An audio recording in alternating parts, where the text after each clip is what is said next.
Okay, welcome everyone to Studio 8.1. This is episode 9 and we're live. It's me, Jarvis Todd, the CEO of World Telemedia Limited, media company and events company, which looks after the telemedia world, which is everything to do with content, value-added services, payments, marketing, messaging, anything really that consumers with mobile or connected devices are using to entertain themselves and to pay for services. And I'm joined by our editor-in-chief, Mr. Paul Skeldon, who has been writing for us for over 25 years. So there's nothing that he doesn't know about this market. Hi, Paul. Hello there, mate. 25 years. I know. Where did the time go? It's a life sentence. So I just want to quickly go through what we're going to do. We've picked out 4 or 5 key stories from the last couple of weeks. There's a bit of a theme running through this one. We've always talked about the telemedia industry being about sort of payments and content delivery. And I think we're really focusing on the delivery side of things, aren't we, mate? It's very much about, you picked out stories which focus on networks, connectivity, where the MNOs are and what their potential threats are. I should just cover quickly how that's going to go. The first is a research report by EY Global Telecommunications, which covers consumers want security and sustainability. That word keeps coming up it's been coming up a lot over the last couple of weeks. And we're wondering whether or not the network operators really know how to deliver that. Continuing with the MNO bashing, there is also a long list of things for them to be worried about, not least the absence of a clear 5G strategy. And that came from a study by NTT Data UK, a research firm called Technology Group, which is spelled extremely badly. I don't know. Isn't it? Whoever founded that company may well have certain issues with their what's the word when you can't dyslexia. Dyslexia. That's right. Yeah. We're then going to explore why that could be a problem. Particularly because consumers are heading elsewhere, and obviously, that's been accelerated by the pandemic over the last couple of years, changing consumer behavior. And we're going to be referencing a report from Insider Intelligence, and they've got a global media intelligence report, which has got some interesting or sheds some interesting light on how consumers are able to access content through other networks and why. Again, that could be a threat for a good old MNOs. We're then going to try not to get too technical, but I noticed that we're referencing the LTE development. For those that don't know, that's long-term evolution. This is a sort of network that rivals, I suppose, 4G. And Paul, in layman's terms, I think you're going to be telling us why that's important and why the industry should be. And indeed, these things all link together as will become clear once we start debating. Exactly. And I suppose the concluding point is a call to arms really for the MNOs, as we believe perhaps that they could well be sleepwalking into a world where they don't necessarily get all the traffic. And they're not going to be quite as important as they think they are. But, and again, I suppose more importantly, as an industry, how content and services are being delivered to consumers is extremely important. And that has implications for service providers, merchants, content owners. And I suppose probably more importantly, billing gateways, because if you are accessing services through different networks, that probably opens up an opportunity to present more billing opportunities, but does also threaten some of the more traditional payment solutions that have underpinned the industry for the last couple of years. So without further ado, I'm going to stop talking. I'm going to hand over to you, Paul. First story: customer expectations drive up security and sustainability concerns on telecom risk radar. Yes, absolutely. So talk us through this one, mate. Well, what I've tried to do this week is that there's been a number of stories floating around for the past sort of week or two that I don't really want to use it as operator bashing, because it's not really operator bashing. I think it's just they're indicative of how the operator market has changed and some of the pressures that the industry itself, the carrier industry, recognises that it's under.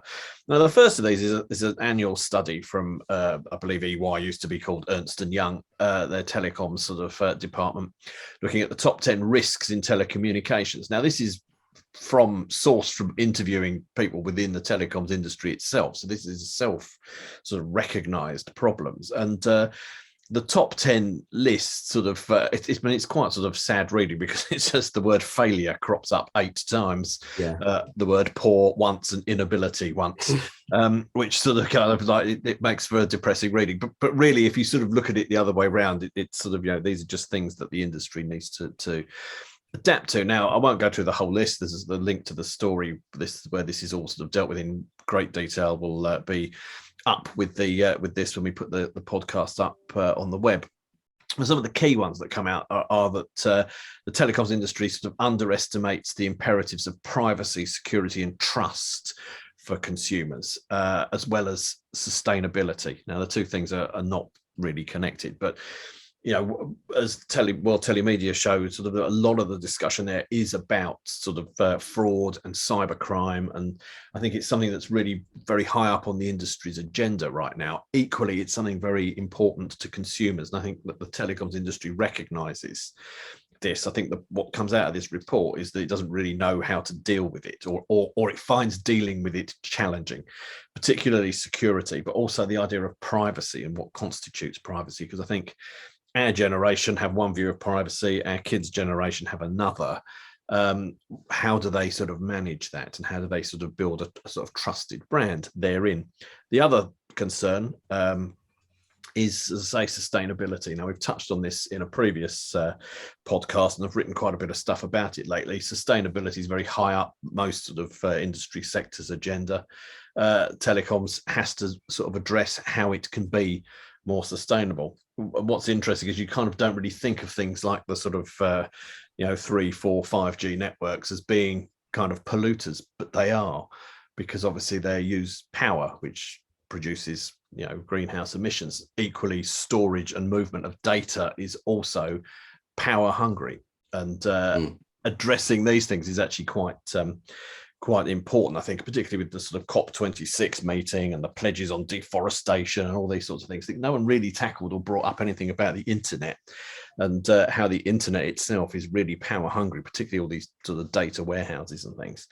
So it's encouraging, rather than it being a failure to understand. I think we should look at this, that the telecoms industry is aware that it needs to do more for security, more for privacy, and it needs to do more to be environmentally friendly. The next step, obviously, is to see where they go with that and what they can actually do to make these things happen. I mean, I thought it was interesting, and I agree with you. I think that the cyber issue, or the anti-fraud issue, and the sustainability issue are very separate. But the stat, obviously, 75% of operators reported an increase in cyber attacks over the last couple of years. Clearly, it's an issue. 47% have never been more concerned about their ability to manage cyber threats. And I thought it was quite interesting, because that comes off the back of a story this week where one of our gold sponsors, the wonderful Golden Goose, wonderfully named Golden Goose, made the fact that they've teamed up with MCP to create the DCB hub MVAS marketplace and create this, an added layer of security. There's another example, and we've seen this now consistently for the last 5 years, where major players understand that unless they are partnering with high-end anti-fraud companies, they really, even though they're using it as a sales pitch, and providing their partners with that level of security, that they need to know that these issues are being dealt with within their platforms. Now, if the telemedia industry below MNO level have been on this for, let's say, 5-6 years, it really is remarkable that the top of the tree, if you like, the MNOs, are still providing us with dismal stats like, we know it's a problem, but we don't really know if we're dealing with it properly. And the fact that I think that there's a lack of engagement, certainly at trade show level, from MNOs is telling, really. And if we saw more MNOs at World Telemedia for the last 5 or 6 years, perhaps those sorts of stats wouldn't necessarily be appearing in reports like this. I think so. I think one of the things, I mean, as you say about Golden Goose and MCP and a lot of the talk at the World Telemedia Show, a lot of the sort of fraud protection is happening at the sort of aggregator service provider level, because they know that, particularly with DCB fraud, they're going to get into a lot of hot water with operators if it happens. They're having to protect it. I think this Ernst & Young study sort of points out that telecoms companies themselves, the carriers, also have to be aware that they too are open to fraud, cybercrime, and privacy issues and trust, and really need to be on top of that also. And yes, they should be at our show more engaged. So it's a weird kind of irony about that, isn't there? I mean, I was looking at the post for the Golden Goose announcement on LinkedIn, which got well over 1,000 views on a few days ago, and looking at some of the comments from people that had obviously read the post, and it says it all really. I've got a couple of quotes here. Partnerships like this are essential to ensure we continue to have a sustainable marketplace for VAS/DCB billing. Another quote came in: important to have the trust of the consumers in this area. So everyone in our sector seems to get it, and has put a huge amount of effort and time and resource and money into dealing with it. And yet, as we say at the top of the tree, it seems to be an issue. Absolutely. One other thing I would say, actually, that just as a sort of slight aside about that, about Golden Goose's DCB hub marketplace, is that it's great that it's setting up a kind of content billing sort of service providing sort of marketplace, the Amazon of service providing and DCB, but also the fact that part of that offering involves work with a company like MCP to offer sort of fraud protection and fraud management and compliance management and all that. It's clearly an essential central part of the value chain now. It's just accepted that has to be there. So more from the MNOs we need, but they already have other problems to deal with. They do, which we shall let's go to the second one we picked out. So the second story was that only a third of telcos have a clear strategy in place for 5G. A European study finds out. I feel like this is deja vu, because I'm sure that this is either the same story repurposed, or sadly it's just the same story, and clearly illustrating that what should be a fantastic opportunity in terms of creating a delivery mechanism for mobile services to an ever more rabid, high-tech, on-the-move consumer base, of which our industry is looking forward to, and doing a brilliant job of providing amazing services that they want to buy and they would like to deliver. And of course, we've talked about the opportunity that a really robust and 5G network can offer, and especially in terms of enhanced services, higher value services, more revenue opportunities. And this survey came out with the stat that 94% of telcos believe 5G will transform the sector. However, a mere 35% seem to have a clear strategy in place. This is tragic. Absolutely. And I think what comes out sort of if you read more of the one, well, when one reads more of the report, is that yes, consumers expect all these fantastic things, but actually where the real gap is with businesses who want to sort of leverage the impact that 5G can have on everything from the Internet of Things through to just their ordinary business communications sort of with their own staff. And they're very disappointed that they're not getting that sort of service from network operators. And realistically, I mean, 5G isn't that prevalent. I mean, I get a bit of 5G on my phone here and there, but most of the time I don't. It's still one of those things where I sort of go, oh, I've got 5G. What a surprise. Because often it isn't like that. And I think sort of for consumers, that's a problem. Though there is some other research knocking about out there that a lot of consumers are fairly ambivalent about it. Most of the time they want high bandwidth stuff. They use Wi-Fi, which we'll come to in we're going to about one of the other stories. But yes, it's this gap where industry, real big business who are going to be big spenders on 5G want to leverage what it was promised to deliver in terms of connecting everything and making everything much more interactive. They're the ones that are feeling sort of let down by this, and operators again seem to be very slow to actually do anything about it. Well, I think the interesting stat that sort of proves that point is it said that whilst 88% of networks plan to implement 5G solutions over the next 24 months, but that is not going to do the 52% of businesses that have already started to put plans in place to use 5G. So there's basically a huge demand for the services on that network, but that network ain't nowhere to be seen. No, quite. And this again brings us seamlessly to our next story, because It does. a separate bit of research. There's been a lot of research out and about in the run up to Christmas. Get it out before Christmas. Well, absolutely. But it's all interesting stuff to sort of talk about. But the Global Media Intelligence Report suggests that smartphones and smart TVs are taking the place of PCs as consumer habits change worldwide. I suspect that's not really a surprise to anyone. Reading more into this story is, I think, that what it is indicative of is more people are using Wi-Fi in particular at home to connect to the internet. Now, it might be on a smartphone. I think, interestingly, smart TVs are becoming more prevalent as a way of connecting to the internet. Other devices will also start to do that. Now, the story itself isn't necessarily about this, but I think it chimes nicely with what we were just talking about 5G and the lack of 5G strategy, because I think people are just switching what kind of network they do stuff on and what their expectations of a network are. And I wonder, I don't have an answer, but I wonder whether this is sort of, we're on the cusp once again of networks at best becoming dumb pipes, at worst. Are we witnessing the sort of, the kind of collapse of the sort of dominance of mobile networks as the means of connecting? Because do we need them? If they can't bring you something that you can't get elsewhere, do we need them? Yeah, no, that's throwing it out there. I'm trying to be controversial. Feeling controversial. Well, I agree. I mean, there's for anyone that would like to follow this particular topic up off the back of that story, the Global Media Intelligence Report is there's a link to that, and it talks about the key digital trends worldwide, which, as you say, do, I think, paint a very a picture for the MNOs where, yes, you're right, they are not going to be all dominant, and we've talked about this dumb pipe idea for many a year. I mean, interesting with BT, obviously they came storming back by taking on becoming a broadcaster, and BT TV and broadband and all that sort of thing.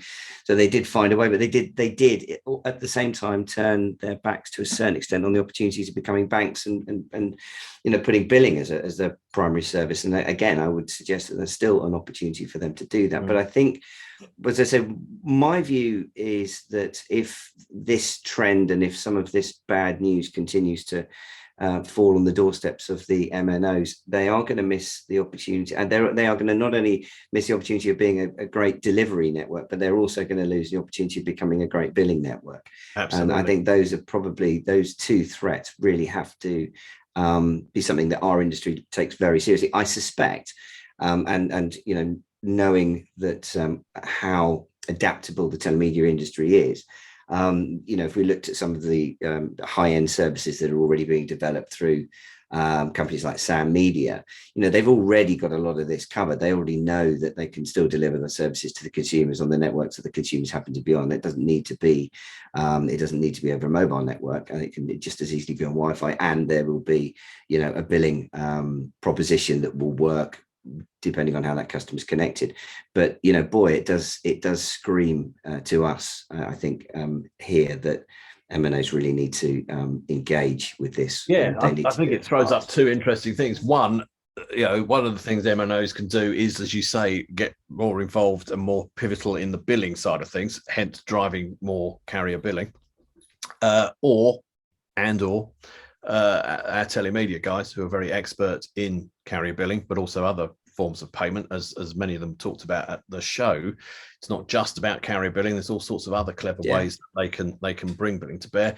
They need to start looking at what these other networks and network opportunities and device-based opportunities are for using different payment mechanisms and content distribution and messaging and engagement to deliver this. It's interesting. Look at it in some ways. You think, got WhatsApp, we've got people looking at things on smart TVs.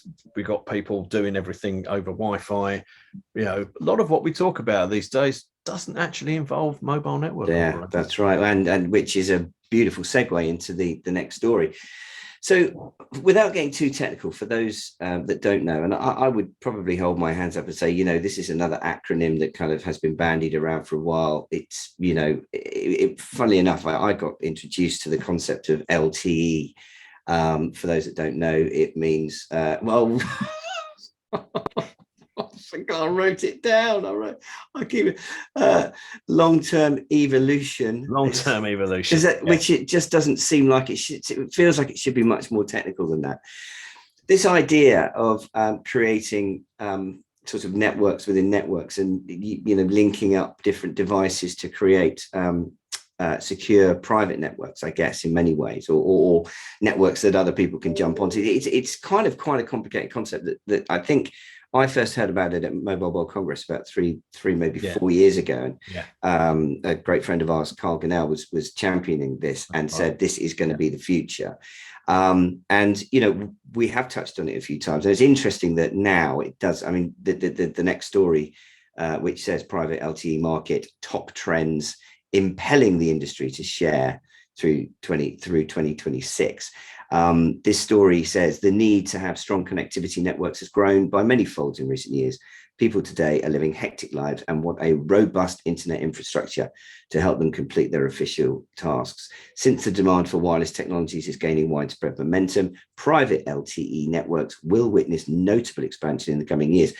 So taking that and looking at the failures of the MNOs, this is another delivery network that we really do now, I think, need to start taking seriously. And that story, I think, highlights just how far LTE has come the way across the world. Yeah, absolutely. And it's, it was sort of a precursor to 5G. It was sort of a kind of in between 4 and 5G, but it did have this sort of LTE, that is, it did have this sort of ability to be rolled out as sort of private networks in buildings and in companies and things like that.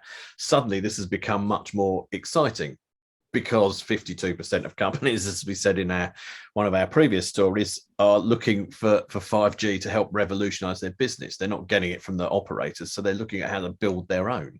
Now, there is a sort of slight operator involvement in this. A lot of the technology is provided by operators. They do connect, like backhaul to the networks as well. But it's the beginnings, I feel, once again, of people looking at how you network differently, and it's not just going to be about telephone companies anymore.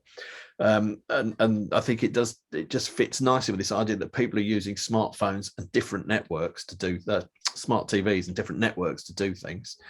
Telcos aren't necessarily delivering the things that people want, and it's all starting to sort of be shaken up quite drastically. Something sort of changed, I feel. We've had a shift. And I think we're going to see more of this. And it'd be interesting to see, because already operators have seen things like their messaging volumes and revenues eroded by sort of the commoditization of messaging and OTT messaging, taking a big chunk of it away and all that kind of thing. Yeah. Now they're going to see like the fundamentals of the actual network perhaps be also eroded. I don't know. I'm not trying to knock them, and I'm not trying to be sort of doom mongering amongst the networks thing, but I think we're at a sort of pivotal moment where, things need to sort of change and adjust. To be interesting to see where network operators take all this. And as I said before, there's a lot of opportunities, I think, for telemedia companies as to what they do. How can we do that over these other networks? Yeah, no, for sure. Which was was a nice summary actually there, Paul, because that was the final point, really. That was, yes, I've gone straight into the final point, which is essentially an editorial I wrote this week that brings all those things together. That's right. So, I mean, if anyone has not seen that excellent lead editorial, which basically sums up many of the points that we've just covered in this very brief vodcast, to shine a light on where perhaps the MNOs are missing a trick, and what opportunities perhaps there are for other network providers, which, as I say, I don't necessarily think from a telemedia point of view is necessarily bad news. I don't think that, whilst MNOs are and still very much considered to be valued partners, and I think that telemedia platforms, merchants, aggregators still see strong partnerships with MNOs being absolutely crucial for them to develop their businesses. And, you know, the invitation is that for the invitation to MNOs is to engage in a much more proactive basis with the telemedia sector.